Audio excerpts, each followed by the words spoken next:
Bienvenidos a este clip informativo. Yo soy Stephanie Sonon y a través de este video exploraremos el legado de Venustiano Carranza y su gobierno, destacando tanto sus logros como los desafíos que aún enfrentamos hasta hoy en día, junto con mis compañeras Camila Lugo, Michelle Vázquez, Carla Reyes y Valeria Zúñiga.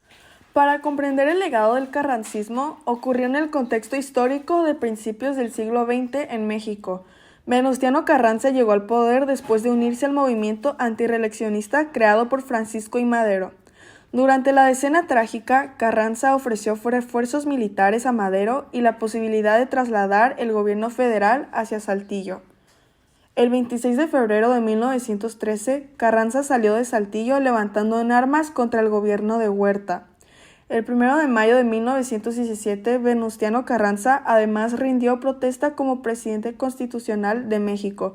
Su gobierno se enfocó en pacificar el país, reorganizar la administración pública y declarar la importancia de la Constitución de 1917, creada por él. En el contexto político, durante su gobierno se llevó a cabo un gobierno preciso a la política internacional que llevaría el país a través de la doctrina Carranza, que se basa en el respeto a la soberanía de los pueblos y de no intervención. Además, exige a las empresas extranjeras someterse a las leyes mexicanas. Además, lo que nos dejó a raíz del Plan de Guadalupe fue eliminar cualquier pretensión de legitimidad que el gobierno de Victoriano Huerta pudiera haber tenido y anunciaba la convocatoria a elecciones una vez que la paz se había restablecido.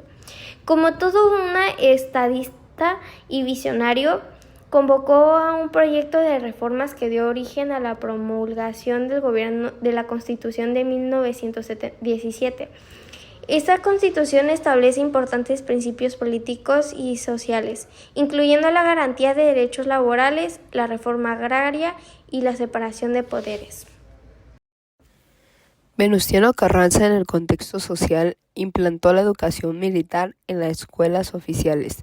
Además, impulsó la construcción de un ferrocarril y una fábrica calculadora de zinc. Él ayudó con sus fuerzas irregulares a combatir la rebelión orquista en el año 1912 y él siempre respetó el acuerdo con los obreros. Incluso donó un piso de la Casa de los Azulejos para que organizaran sus juntas. El 16 de enero de 1916 rompió la alianza y reprimió a los líderes, y eso significaba que sus acuerdos no fueron realizados como prometía. No ponía en práctica la repartición agraria prometida. Durante su presidencia era una economía predominante capitalista, aunque no estable. Sus regiones se desarrollaban de forma desigual. Los industriales exigieron participar en la definición de una política económica en el contexto de transformaciones en el mercado nacional e internacional. Una participación en un escenario favorable para la negociación, en tanto que los industriales se asumen como parte de la reconstrucción económica y de pacificación gracias a la continuidad de sus inversiones y a la generación de fuentes de trabajo.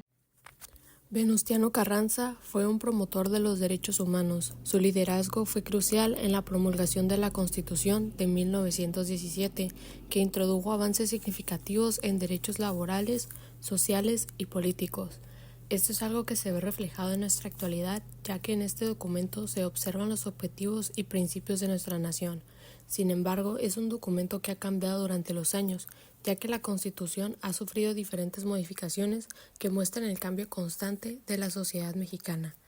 A pesar de los desafíos y tensiones de la época, el legado de Carranza incluye avances significativos que sentaron las bases para el México moderno.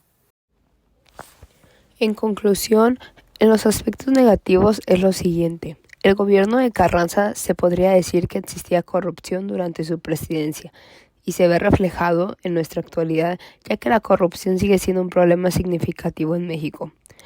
Venustiano Carranza permitió la corrupción durante su gobierno, siendo parte de sus acciones ilícitas como la malversación de fondos, la falta de rendición de cuentas y sus conflictos de intereses.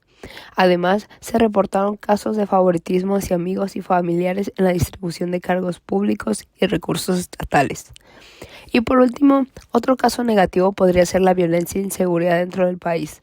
A pesar de todo lo sucedido en la Revolución Mexicana, no se logró establecer un sistema judicial en donde haya orden y paz. Eso de igual manera ha permitido que el gobierno de hoy en día no haya mejorado en ese aspecto de tener una república estructurada. Muchas gracias por su atención.